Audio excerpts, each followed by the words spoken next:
Hello, everyone. I'd like to talk about the dignity of risk with this presentation at this point. You will want to make sure that you've done the readings. Those are the articles that are attached in UNM Learn. We'll be talking and referring to some of those, so some of the slides may not make sense unless you have read those. But this is a really important topic, and it's something that I have put several years of thought, and it's something that has evolved through the course of my career. And so I hope that you'll get a chance to reflect on some of the probes that I have in here, and at our next meeting we will be able to discuss some of these points. First of all, what is dignity of risk? So dignity of risk is the right of an individual to have autonomy over their life, even in the face of an adverse outcome. So if you think about this, I think about a lot of teenagers who grapple with this dignity of risk, and this is something that came up in previous discussion responses. We give developing individuals, or typically developing individuals as they grow, will tend to get this increased responsibility and increased independence over their decisions. And even if that decision results in an adverse outcome, they still maintain that autonomy. Maybe with some limitations the next time, or maybe with some chance for reflection before they're encountered with the situation again, but they're allowed to encounter it again eventually with some autonomy. The arguments proposed by the readings posit that adults are afforded dignity of risk, whether or not they have a disability. So Persky articulated this very strongly in 1972 when he said, "There can be such a thing as human dignity in risk, and there can be a dehumanizing indignity in safety."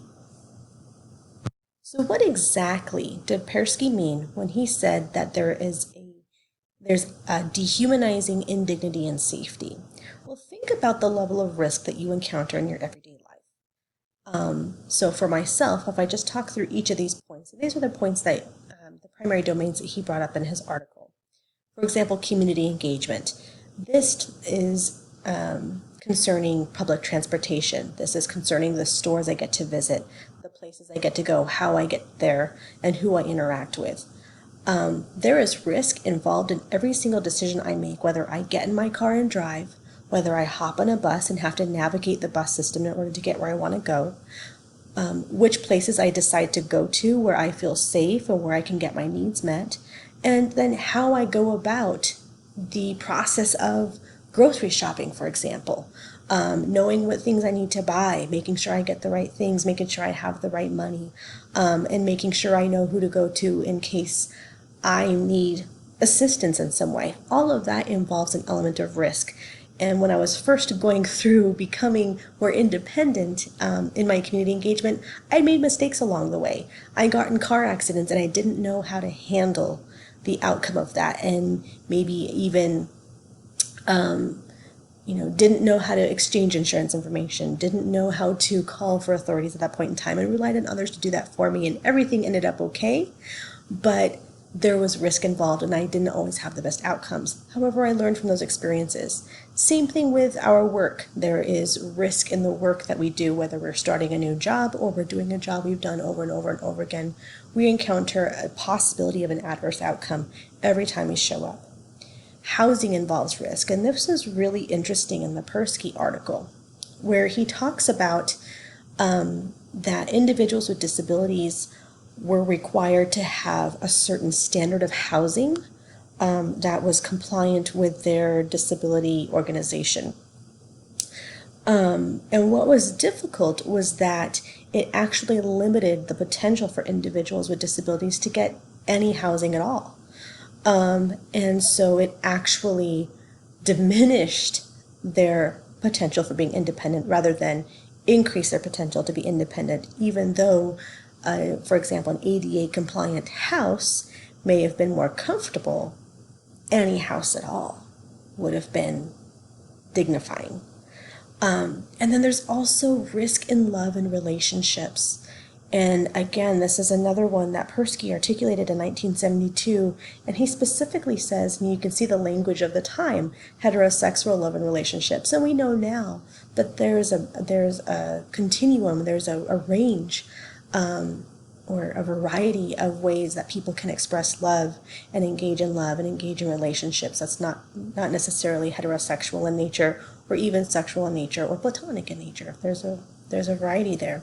And a lot of times people with disabilities are thought of or confined in such a way where they aren't allowed access to the full range of experiences of love and relationships. And to deny someone risk, now imagine your life without access to the full range of experiences that you have had up until this point. To deny someone risk is to deny someone their quality of life.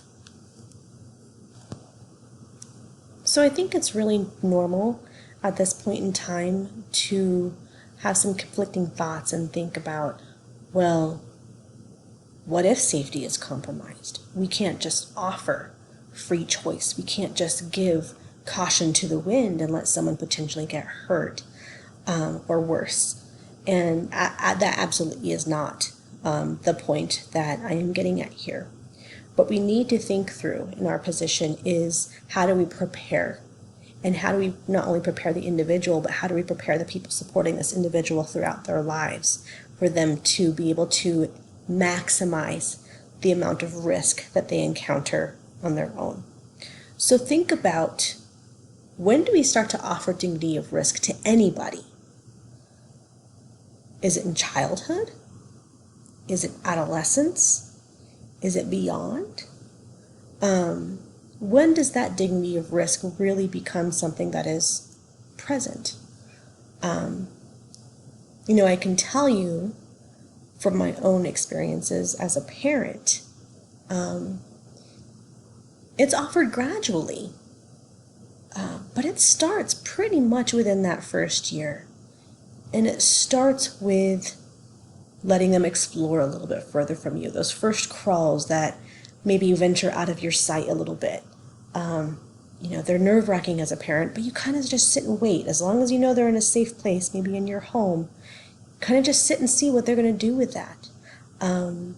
You watch them, grapple with the concepts of safety and their physical capabilities and their strengths at a very, very young age. And we allow this dignity of risk from the get-go.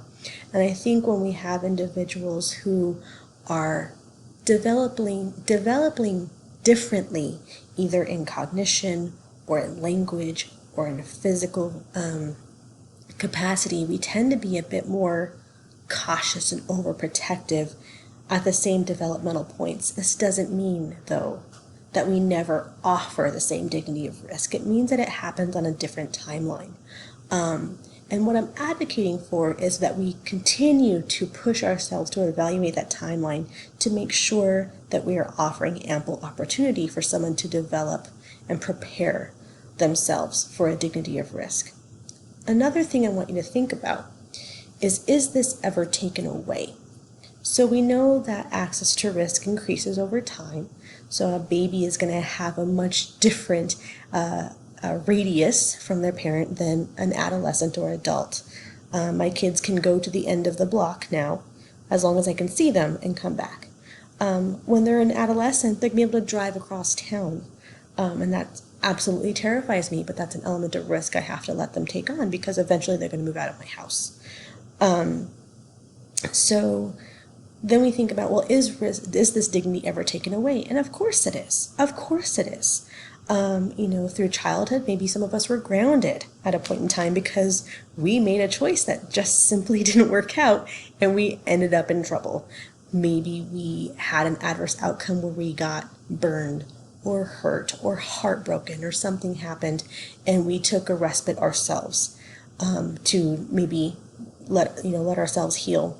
And then you can also think about this from another standpoint, of a legal standpoint. Somebody who makes a choice that does not work out well could end up in a state of incarceration where their risk is completely limited because they are in complete and total control, a completely controlled environment. They are not able to execute the things that they were doing before. So risk is not something that is always present, and it's not always allowed to be present, but it is something that adults should have access to. So, in related to this idea of the dignity of risk is the concept of self-determination.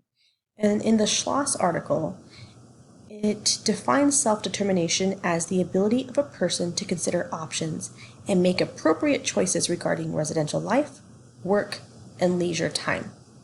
So, in another article that talks about the importance of self-determination, this is for any person, that the experience of autonomy, competence, and relatedness fosters volition, motivation, engagement, and results in enhanced performance, persistence, and creativity. And this illustrates self-determination theory, that if we have autonomy in choice, then we end up having more capacity and more positive outcomes down the line. It may not happen immediately, but it happens over time. And so there's been a tremendous push in the disability research and practice world to recognize the importance of self-determination of individuals with disabilities.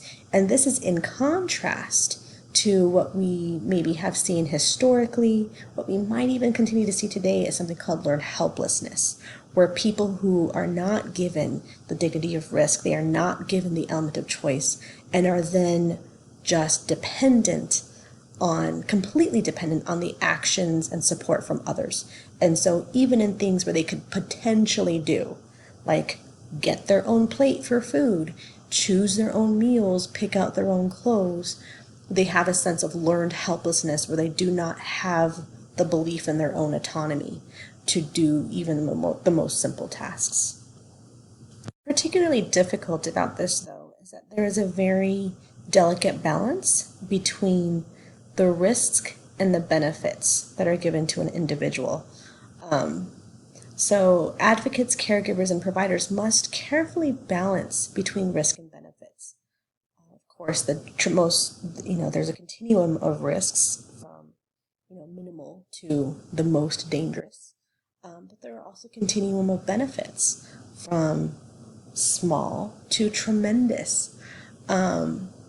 And so, we have to weigh those things very carefully to ensure that we are doing the best we can not to limit the liberties of another individual, and really be able to justify that when we are going to diminish a person's access to risk, that we have a very good reason for it.